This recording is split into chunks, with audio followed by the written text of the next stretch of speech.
Thank you so much, Thea, for that really flattering and mildly embarrassing introduction. And thank you, Variety, for celebrating this incredible group of honorees. It's a privilege to be in a room full of people who are using their platforms to highlight such important causes near and dear to them. I am personally here to talk about a shocking health inequality that affects millions of people, yet remains largely invisible. In Hollywood, that's usually a superpower. In healthcare, it's a problem. It's also my story and the reason I founded my charity, SameYou. This is the fact. 1 in 3 people will suffer a brain injury at some point in their lives. And if you survive your brain trauma, you might expect to be cured and get back to life as normal, but you would be wrong. We have a universal crisis when it comes to brain injury aftercare. The combined number of people currently living with the life-changing consequences of stroke and traumatic brain injury in the UK and the US is more than 15 million people alone. Yet our healthcare systems still don't have a clear way out of this crisis or the ability to help those in need. That is why with my mum, Jenny, hi Jenny, we founded SameYou, because finding the essential support you need to return to life is often a lottery, a social inequality that rarely gets any airtime, let alone focus and funding. It is one of the biggest gaps in health and social care systems wherever you live.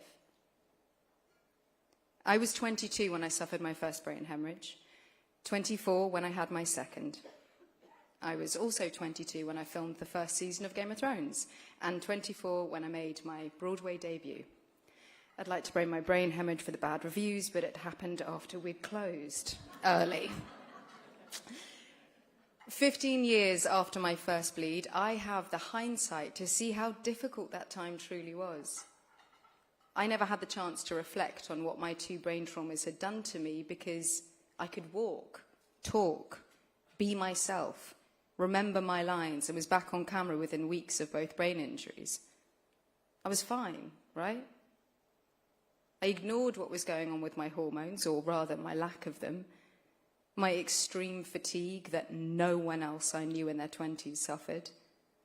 What about my anxiety? Surely that is normal working in our image-obsessed industry.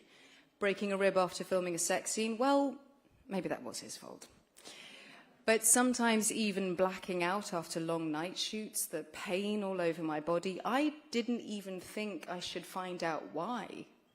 I just put it down as stress and my non-stop work schedule that I wasn't too good at coping with.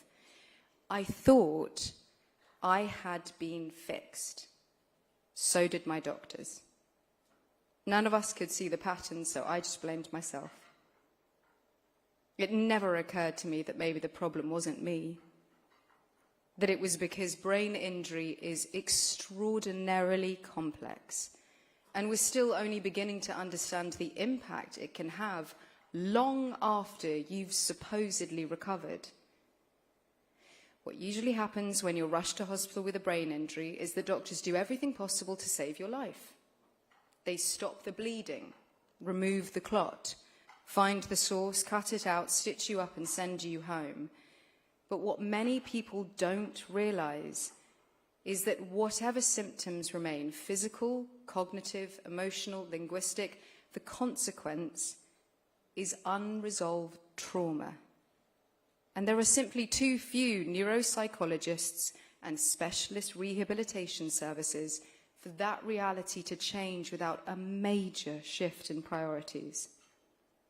When everyone around you thinks you look fine, they treat you as though you are. Eventually, you start believing you should be too.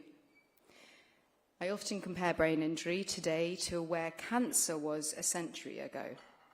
Misunderstood, stigmatized, and hidden from view. When rehabilitation is available, it's usually measured in weeks rather than years and focused only the most visible symptoms. Brain injury recovery is still in its infancy, leading to lost potential, lost livelihoods, and too many people falling through the cracks. At SameYou, our mission is to help rethink recovery. In 2011, I didn't want anyone to know about my brain bleeds. I was ashamed and overwhelmed by a diagnosis I didn't understand. We didn't even tell HBO until we knew I wasn't going to die, which in TV terms is usually when they kill you off anyway. After my second hemorrhage in 2013, I started to think that perhaps speaking publicly might help, but it still took me years for me to grapple with my truth. When I finally shared my story in 2019, we were overwhelmed by the response. Mostly young people reached out to tell us their stories. And today we have tens of thousands of survivors in our community saying essentially the same thing. The journey to healing feels like falling off the edge of a cliff without anyone there to catch you. I knew I had to do something. It started with buying a new sofa for the family room in the hospital's ICU. Then it became supporting the nurses who held my hand, cleaned my body, and talked to me while I tried to understand what was happening. Then I started imagining what recovery would look like if I hadn't had my family, if I hadn't been financially stable, if I hadn't had a job that was willing to wait for me. Eventually all that became SameYou. Recovery is every bit as important as survival. People need guidance. They need answers. They need support, physically and mentally. Because when you think about who you are, your personality, your intellect, your humor, your memories, your excellent taste, where do they live? Your mind. And when that fails you, it can shake your trust in yourself.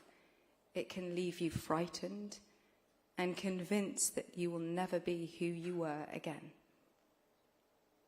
But we know that the recovery to yourself is possible, hence the name, SameYou. I've recently been on my own very belated recovery journey, 15 years after my first brain bleed.